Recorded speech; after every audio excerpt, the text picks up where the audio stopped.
భక్తివన్న ప్రేక్షకులకు శుభోదయం 27/12/2023 స్వస్తి శ్రీ చాంద్రమానం శోభకృతనామ సంవత్సరం దక్షిణాయనం హేమంత ఋతువు మార్గశిర మాసం కృష్ణపక్షం బహుళ పాడ్యమి బుధవారం బహుళ పాడ్యమి తెల్లవారుజామున 4:45 ఆరుద్ర నక్షత్రం రాత్రి 11:12 వరకు వర్జం ఉదయం 6:59 లగాయతు 8:39 వరకు ఉంది వర్జం.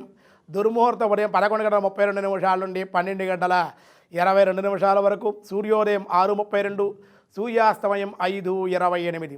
అమృత గడియలు మధ్యాహ్నం 12:48 నుండి 2:28 వరకు. రాహుకాలం మధ్యాహ్నం 12 గంటల నుండి 1:30 వరకు. రాహుకాలం శుభ సమయం ఉదయం 6 గంటల నుండి 7:30 వరకు. ఉదయ శుభకాలం మధ్యాహ్నం 2:38 నుండి 3:48 వరకు. శుభకాలం బ్రహ్మయోగం రాత్రి 2:57, బాలవ సాయంత్రం 5:20, కౌలవ తెల్లవారుజామున 5:45.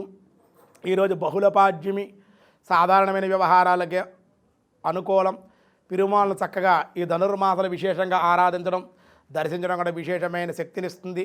దినారంభ చక్రాన్ని బట్టి ఈరోజు మేష, వృషభ, మిథున, కర్కాటక రాశి వారికి అత్యంత అనుకూలంగా ఉంది. సింహ, కన్య, తుల, వృశ్చిక రాశి వారికి కూడా అనుకూలంగానే ఉంది.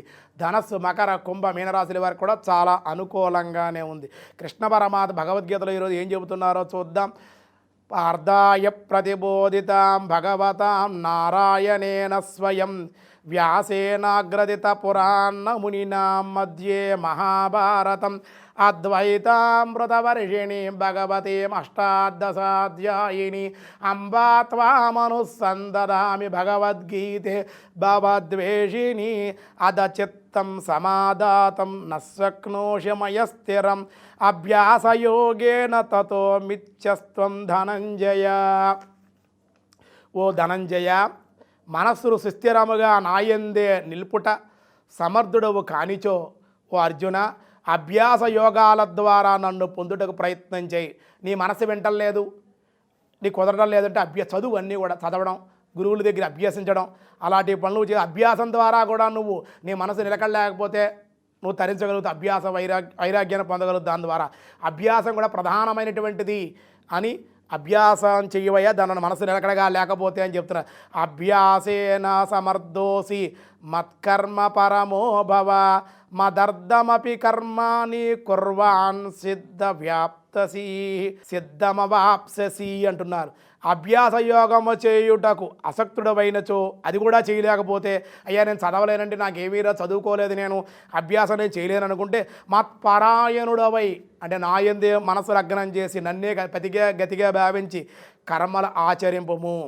అంటే నేను చేస్తున్నాను అనేటువంటి భావన కానీ ఏది లేకుండా ఈ విధముగా నా నిమిత్తమై ఆ కర్మలను ఆచరించడం ద్వారా కూడా నన్నే పొందుతావు.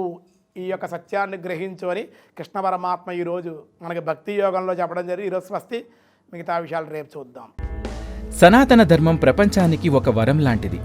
సనాతన ధర్మం యొక్క గొప్పతనాన్ని మేము untold stories from Hinduism, Vedic facts, ధర్మ సందేహాల ద్వారా మనలో చాలా మందికి తెలియని విషయాలు చెప్తూ జాగృతిపరిచే ప్రయత్నం చేస్తున్నాము.